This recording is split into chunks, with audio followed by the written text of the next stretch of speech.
आप देख रहे हैं अल्फा डिफेंस हिंदी में आपका स्वागत है। आज के इस वीडियो में हम लोग बात करने वाले हैं Su-57 के बारे में। ANI में एक रिपोर्ट निकल कर आई है जिसमें बताया गया है कि रशिया भारत में एक इवैल्यूएशन रन कर रहा है ताकि पता किया जा सके कि कितना इन्वेस्टमेंट लगेगा अगर HAL की फैसिलिटी में Su-57 बनाया जाना है तो।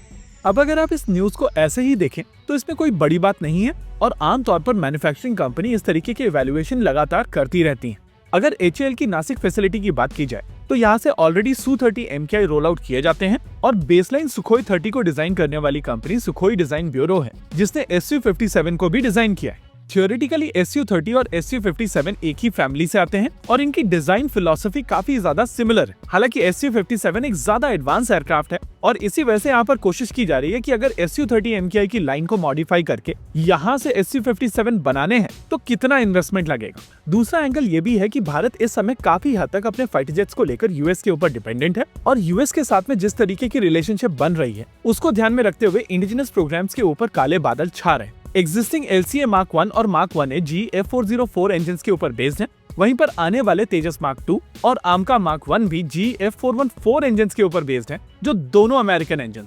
हालांकि यूएस प्रेसिडेंट की परेशानी ये नहीं है कि भारत अमेरिका से इंजन क्यों खरीद रहा है, उनकी परेशानी ये है कि भारत अमेरिका से कम हथियार खरीद रहा है। ऐसे में इस चीज के चांसेस कम है कि वो इंजन्स को लेकर भारत को परेशान करने की कोशिश करेंगे। लेकिन एक समझदार आदमी हमेशा दो ऑप्शंस रखता है और भारत के केस में हम लोग ऑलरेडी फ्रांस के साथ में इंजन्स को लेकर बातचीत कर रहे हैं। हालांकि वो इंजन आमका Mark 2 के लिए बनाया जाएगा और उसमें कम से कम 10 से 12 साल तक का समय लगेगा।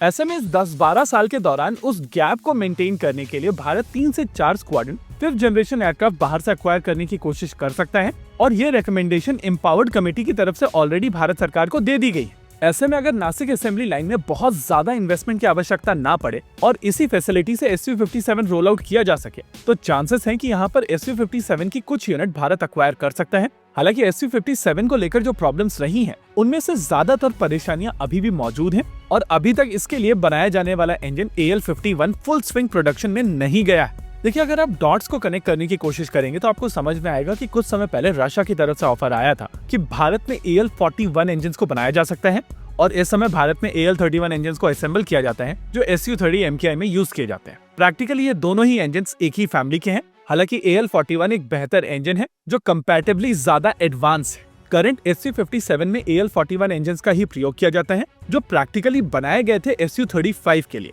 ऐसे में इन सभी डॉट्स के साथ में अगर आप पूरी सिचुएशन को एनालाइज करने की कोशिश करें तो रशिया की तरफ से भारत को ऑफर किया जा रहा है कि Su-57 एक्वायर कर दीजिए, वो भी AL-41 इंजन के साथ में। और क्योंकि AL-31 और Su-30 MKI इस समय भारत में असेंबल किए जा रहे हैं तो इंफ्रास्ट्रक्चर में बहुत ज्यादा चेंज की आवश्यकता होगी नहीं और भारत में Su-57 असेंबल किया जा सकेगा। करंट जियोपॉलिटिकल डायनेमिक्स के चलते ये ऑफर और ज्यादा सेंस बनाता है और इस बात के भी पूरे चांसेस हैं कि केवल जियोपॉलिटिकल ऑप्टिक्स के लिए ये डील कर ली जाए। कैपेबिलिटी की अगर बात की जाए तो Su-57 एक प्लेटफॉर्म है और ये प्लेटफॉर्म उतना ही बेहतर होगा जितने बेहतर इसके सेंसर्स और वेपन सिस्टम्स होंगे। ओवरऑल इस समय भारतीय वायुसेना की सिचुएशन काफी कॉम्प्लेक्स है क्योंकि अगर इंडिजिनस ऑप्शंस को परस्यू करना है तो उसके लिए यूएस की हेल्प लगेगी और अगर रशियन प्लेटफॉर्म्स की बात की जाए तो अभी वो उस लेवल पर है नहीं। हालांकि जैसा कि वीडियो में हम लोग पहले ही कह चुके हैं कि जियोपॉलिटिकल ऑप्टिक्स के लिए यहाँ पर 2-3 स्क्वाड्रंस के चांसेस हैं। हालांकि ये 2-3 स्क्वाड्रंस भी भारतीय वायुसेना के दूसरे प्रोजेक्ट्स को इम्पैक्ट करेंगी और स्पेसिफिकली एम का प्रोग्राम और ज्यादा डिले होगा। वैसे ही AMCA के लिए जो एक्सप्रेशन ऑफ इंटरेस्ट रिलीज किया गया है उसको लेकर प्राइवेट वेंडर्स लगातार एक्सटेंशन मांग रहे हैं और जो पहले सिचुएशन बन चुकी है उसके चलते ऑलरेडी ये प्रोग्राम 3.5 साल डिले हो चुका है। एनीवेज, ये एक डेवलपिंग स्टोरी है और हम लोग इसके ऊपर नजर बनाए रहेंगे। फिलहाल के लिए इस वीडियो में रखते हैं केवल इतना ही। वीडियो को अंत तक देखने के लिए धन्यवाद। देखते रहिए अल्फा डिफेंस। जय हिंद।